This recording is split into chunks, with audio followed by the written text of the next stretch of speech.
Hello and welcome to From the BLN, the Burnley podcast. This is the debrief for Burnley 4, Luton Town 0. The Clarets superb on Saturday against relegation-threatened Luton Town. I have to say, Luton Town very, very poor. But we'll discuss that and what actually turned out to be a pretty perfect weekend for the Clarets over the course of this episode. I'm Andrew Greaves, Chris Borden and Paul Woodhouse alongside me. Chris, start us off. We often talked about needing performances and really putting teams at that end of the table to the sword. We did that on Saturday, didn't we? I mean, it was a pretty faultless performance, all told. Yeah, we've seen several times how difficult it is against teams that bank in. And obviously that's, any ambition Luton had was sort of neutered completely by a rather stupid sending off Kai Naismith. But just showed a great deal of patience. I thought the real professional job. And it could have been any number, really. It's it was just a case of how many goals we were going to rack up in the end. And I think 4, especially when you get a late one again in injury time, leaves everyone in a good mood going home. But yeah, Luton were absolutely as poor a side as we've seen at Turf Moor in memory. Absolutely woeful. Naismith, they're moaning about the first booking. I mean, that's a situation where whoever gets their second, whether it's Josh Laurent or Nathan, gets booked. Yeah, it's just the very nature of those challenges. Now, I've not seen it, sort of slowed down in, close range. But for me, it looked like Laurent got a nick on it and gets flattered. But whether he does or he doesn't, if you're on a yellow card and you go ploughing into the back of Josh Brownhill, let's be honest, 45 yards from goal, back to goal, going nowhere. It's just madness, isn't it? I mean, it's schoolboy stuff, isn't it? Yeah, utter stupidity. And then obviously they bring on a centre half that costs thick end of 10 million quid, and he puts his body shape, everything's all wrong, and he ends up. Burnley deserved a goal by that stage. Puts one past Mr. Kaminsky, and it's just a procession, an absolute procession after that. Yeah, and we'll perhaps come on to the Luton Town goalkeeper in a second, Woody. But lots of pleasing pockets, wasn't there? I mean, the wing play from Anthony and Edwards, Connor Roberts celebrating his new contract by kind of playing a little bit inside, but then out wide and getting to the byline and balls across. A goal for Lyle Foster at last, which looked to kind of, take the weight off his shoulders, because it wasn't an easy finish by any stretch of the imagination. And then right at the death, Ashley Barnes in his fancy underpants, as he was showing off during the celebrations, gets a goal, which I think just capped everybody's Saturday afternoon, didn't it? Yeah, I want to know where I can get some of those blasters.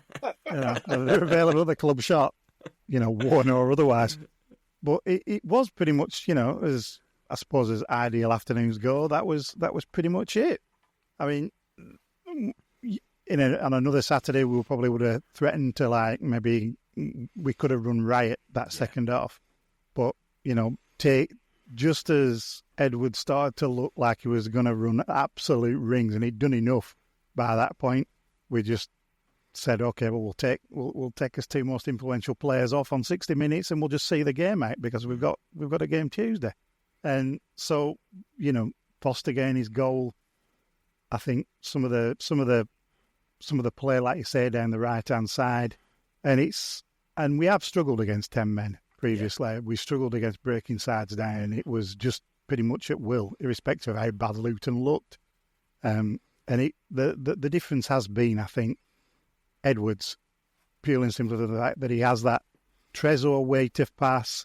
He has that speed of thought that we haven't necessarily had a lot of the times. And even though he had the space to exploit and Luton were crap, he definitely did it. And everybody else was in concert. And it was really nice, not only that Foster scored his goal and, you could tell how much that meant to him, but also how it meant to everybody else. And the same with Barnes at the end. There seems to be a genuine joy amongst this squad when everybody's doing well. and they seem to share that, and it's quite refreshing and good to see in a lot of respects. Yeah, and Chris, we've often talked about kind of, and I think Justin's been big on this, not being able to get behind squads of players. Like last season, it felt like we couldn't get behind. But when you see those celebrations at the end, and I was like, at me, the referee I didn't know had blown the final whistle after the goal had gone in, and Kaminski's taking his gloves off and walking towards the cricket field. And at one point, him and Trafford basically just pass on the halfway line as Trafford's sprinting the full length of the pitch to join in. There feels like the squad can get behind the squad, if that makes sense. So that seems to be kind of dripping into the fans. Do you feel like you can connect with this team of players because there's characters, there's, genuinely, I think, the camaraderie we've seen is probably even greater than the last championship winning season, you'd have thought. Yeah, the spirits, it's there for all to see, isn't it? Again, I mean, take the spirit side of things away. I mean, we've got players here who, if you go back to the Mission to Burnley documentary, and players you can hang your hat on week in, week out. The goalkeeper who, I mean, he comes and claims the ball in the first half yesterday, very similar to the one that he was penalised for getting nowhere near against Luton last season in that controversial draw. And it just shows his confidence is sky high. He's developing at a rate of knots. You can hang your hat on Trafford to turn in 7, 8 out of 10 every week. Yeah. You can hang your hat on Esteve, Egan Riley. Roberts is a seasoned, campaigner at this level and beyond. And again, Brownell, he's got his detractors, but you cannot knock him. He has that sort of, again, I'm not comparing the two, but he's got that sort of, that Brian Robson type knack of being able to break into the box and be on the spot at exactly the right point in time to tuck balls away like that. And in and around, Cullen's just a metronome, and you got a reliable performance from Foster yesterday. Nobody can ever fault his effort. No. But it's, like yesterday when he showed good intent and he's trying to, link play. And I enjoyed a lot of what he gave yesterday. But yeah, there's a lot of joy. You can see there's a real connection. Anthony, I think, is part of that. You can see Laurent's a big part of that. Barnsley brings it all together. Hannibal, whether he plays or not, there's no bottom lip out. There's no moaning. Mm-hmm. It seems like it is a real squad game, and they all know they've got a role to play, and it can give you that extra percent push towards the promotion. Yeah, and Woody, I mean, Chris touched on Hannibal there, and we didn't see him or Fleming yesterday. I mean, arguably the kind of marquee signings of the last two windows. You'd perhaps argue. Obviously, Edwards being the real marquee signing. We'll come on to his performance in a second, but I mean, clearly Scott Parker thought that the guys he'd put out in that starting 11 would be enough to take on this Luton Town side, who we know have lost 16 out of the last 17 away games, or whatever the record is. It's pretty poor. But it does show a bit of depth there, doesn't it? Even though we're dropping Hannibal, who's been so influential, Fleming, who perhaps hasn't hit the mark in the last couple of games, but prior to that was on a bit of a purple patch. It's really pleasing to see that actually we have got a bit of depth in that squad. Of course it is, because there's it could have turned out slightly differently. Could you imagine a game where we huffed and puffed yesterday? They didn't have a guy sent off after 20th minute, and we didn't have such a resounding win, and Foster didn't fire and everybody else didn't fire, and we had one of those weird either slightly drudgery 1-0ers or managed a 0-0 that would have been hell to pay for changing stuff up like that, but it didn't, and it hasn't. And arguably Parker looks like a little bit of a mad management genius, considering the way Foster played and the way the game panned out. So, and that's the way it goes. And the thing is, with this running, perfectly damn well, like we said before, everybody has to be firing. And yesterday, that is going to help everybody start firing if everybody's starting to perform better, and people are, getting a little bit more time in the legs, and certain people are getting rested when they need to be rested, etc. So, game on. Yeah. And just on Edwards, Chris, Jordan Rushworth on Twitter's pointed out that since Edwards started playing, we've averaged 3 goals per game in the Championship. I mean, I think it's 10 in the last 3 games. With the Sheffield Wednesday and Cardiff. He's made a huge difference, even makes Roberts show his quality more, which I'd agree with. We all asked for marquee January signing, credits to the club for getting exactly that. I mean, he is a level above this division, isn't he? And there's a few other players. I think Dan James, he's probably in there. Willie Nonto's in there as well for Leeds. But if you've got any hopes of getting into those kind of top 2 spots, we did need somebody who was going to be that, almost cheat code, don't we? And it looks like Edwards, even though I don't think he's fully up to speed, is starting to really show that, isn't he? He's a magician. He sees things that not necessarily everyone, with a great vantage point, you can get at Turf Moor. He played a little nutmeg pass through to Josh Brownhill for a start. Yeah. And he's just like, where on earth has he pulled that from? He's a magician. He's an absolute magician. He's a joy to watch. He's why people pay their money to watch football, to be entertained. Yeah. He is an entertainer. And as you say, I think we've probably seen 25% of his capabilities. I think he's got the, if only he had a bit more pace, he would be an absolute world beater. Yeah. But I thought Alfie Doughty, who had a magnificent season in the Premier League. Yeah, I thought he played well yesterday, Alfie Doughty. Yeah. And even though he played well, Edwards had a field day. Yeah. That's how good he is. So we talked about him, giving a bit of space on the other side. I think Anthony's revelled, since he's arrived as well. It's he's got that little vision to, these nice little reverse passes, angled balls that, really clever, can kill defences. Get in behind teams, get to the byline. I mean, the third goal reminds me of, was it the Japanese goal against Germany? The World Cup. The ball, is it over the line? If it's in, it's absolutely skimming the line, isn't it? So there's you can't categorically say it's in or out with the restrictions, the cameras in Championship football. But it's just, there's no space. How does he conjure up that space there? Mm-hmm. It's just sensational. So I take back my lad. He's not quite died, and I'm telling him yesterday. I say, just watch this lad, because you will enjoy it, and you'll. Yeah. It's fabulous, and he's raving about him. Yeah, earlier on, he really, really enjoyed watching him play. Yeah, and Woody, I mean, just a couple of the another kind of perhaps performance to pick out. Josh Laurent, probably more for that last minute kind of lung-busting run to keep going.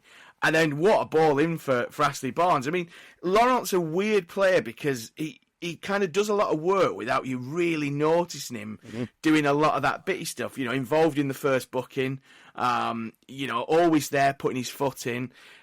Perhaps it isn't as sparkly or as kind of shiny and glossy as Hannibal, but to still have the energy, kind of, 5th minute of injury time, to kind of chase that ball down and then put in an absolute peach so Barnes couldn't really miss from 6 yards out. You need players like that to complement players like Marcus Edwards, don't you? It has to be that kind of yin and yang between the workers, the bottle carriers, if you will, and the flair players. And we look to have got a bit of a balance there, don't we? We do, and he can do some very good things, Laurent, and it seems to work well, as you say, a compliment to the likes of Edwards. When Edwards is getting double marked, and we've got runners from midfield, and they're taking turns to either come on the inside channel and do what Laurent did, and it might be Brownhill 1 minute, it might be Laurent another, and then you've got Connor Roberts joining that fray. And all of a sudden, we're getting all these different options, and you can see how we want to play, and they can all do it. But he can also do a little bit more water carrying than some of the others, and he's also got a ball in him every now and again. Yeah. And so I mean, you could say he's going to wind up being a very good bargain over this season, all told, definitely. But once you start seeing all the some of these various parts, and at times when we do start playing well, and it starts to click a little bit, we're a very interesting side to watch, I think.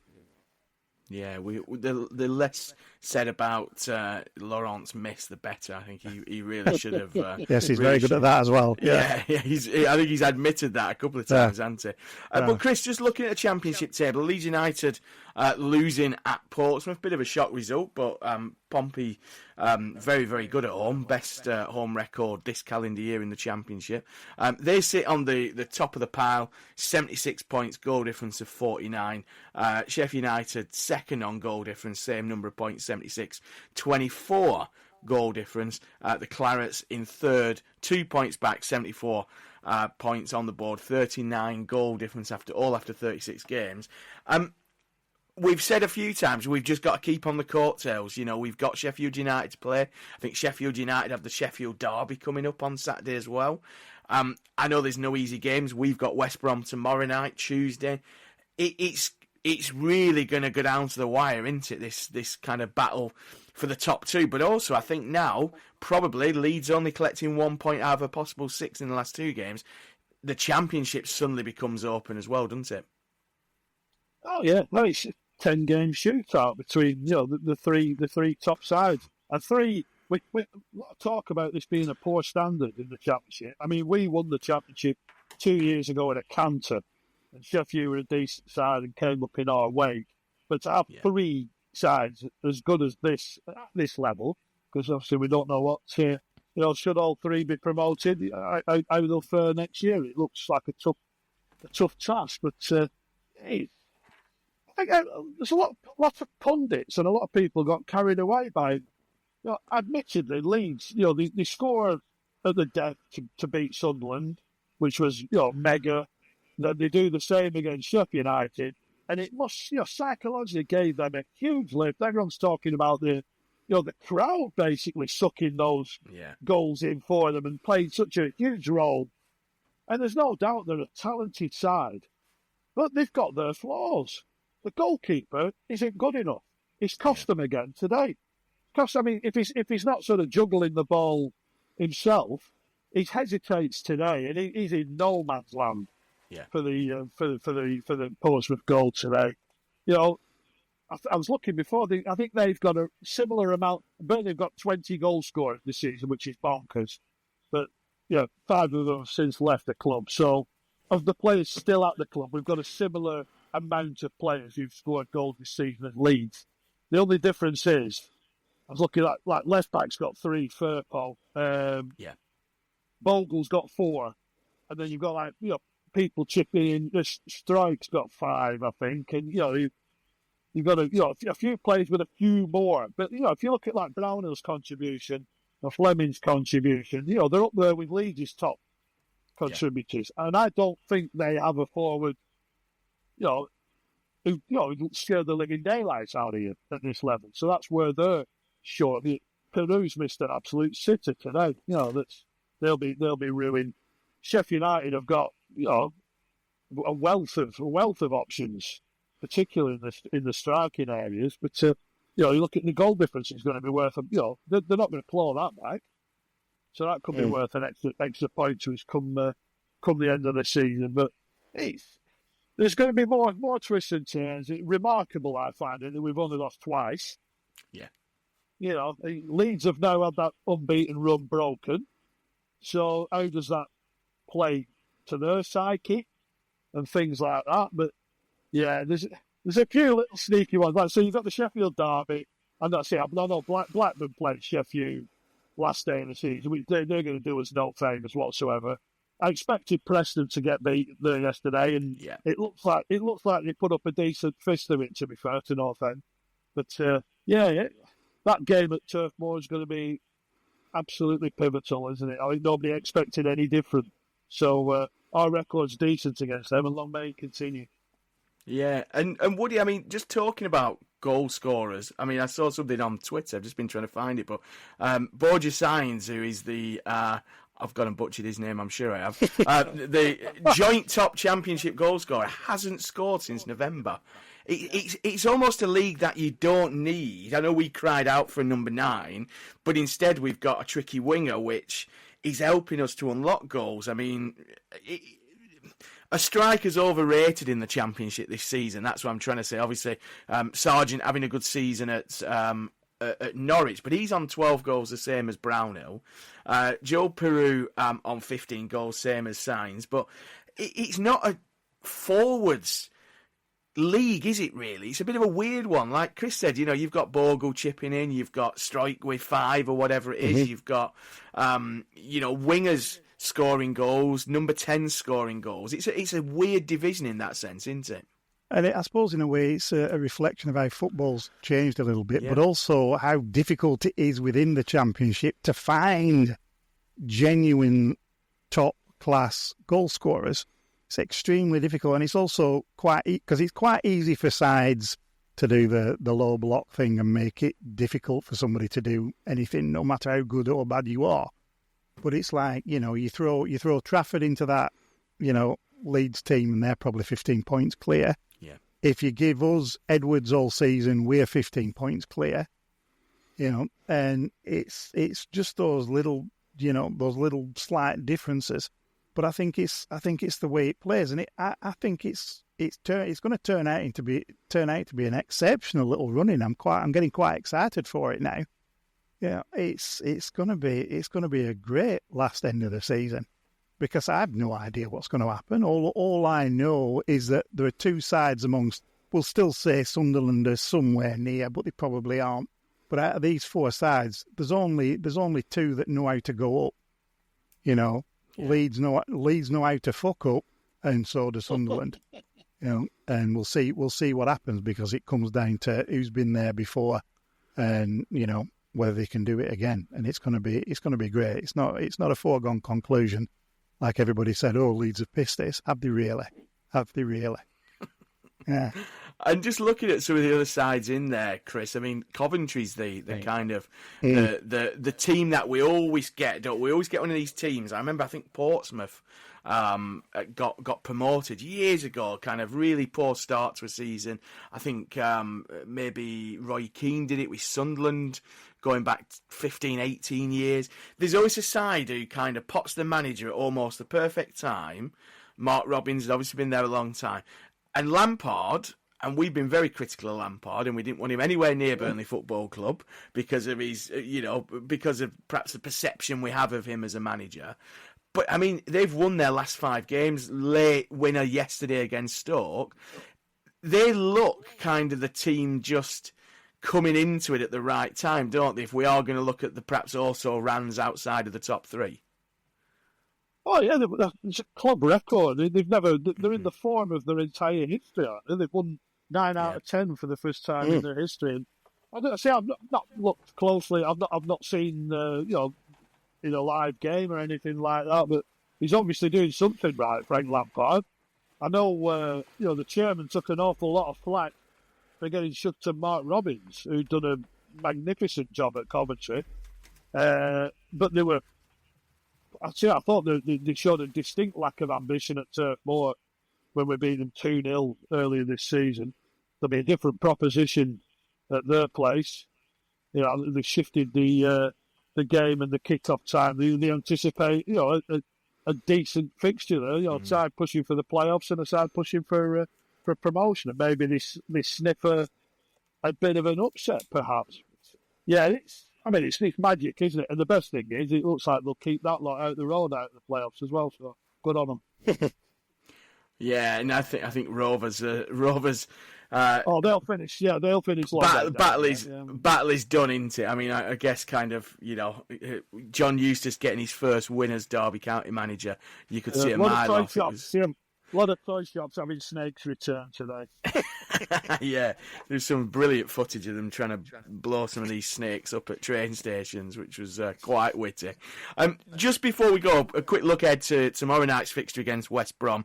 West Brom, again, I think they won 1-0 against QPR on Saturday, Woody. They're another side, aren't they, where they kind of perhaps have been up, fallen out the playoff picture, had a change of manager. We've spoken quite glowingly about Tony Mowbray in previous episodes, of how good a manager he is at this level. It's again going to be a really interesting game at Turf Moor, isn't it, midweek? It is, and I think they'll probably. I mean, it's they're all like fairly interesting. Like you were saying about Coventry. Coventry are obviously the form team floating around, but West Brom are no pushovers. But it's just one of those. You've got to get results. You've got to match what's going on around you and do slightly better. So we know what the job is. We know what the job is at hand. And Tony Mowbray's sides tend to play some rather nice football when they get the opportunity. So it should be another good game. It should. Looking forward to it. Yeah. And Chris, I mean, we always look forward to having this kind of run in, and we're in a good position. The games come thick and fast. I mean, just touching on what Woody said about his excitement building for the end of the Championship season. I mean, the Premier League looks like it's wrapped up now, doesn't it? I mean, Arsenal drawing with Man United pretty much hands Liverpool the title there.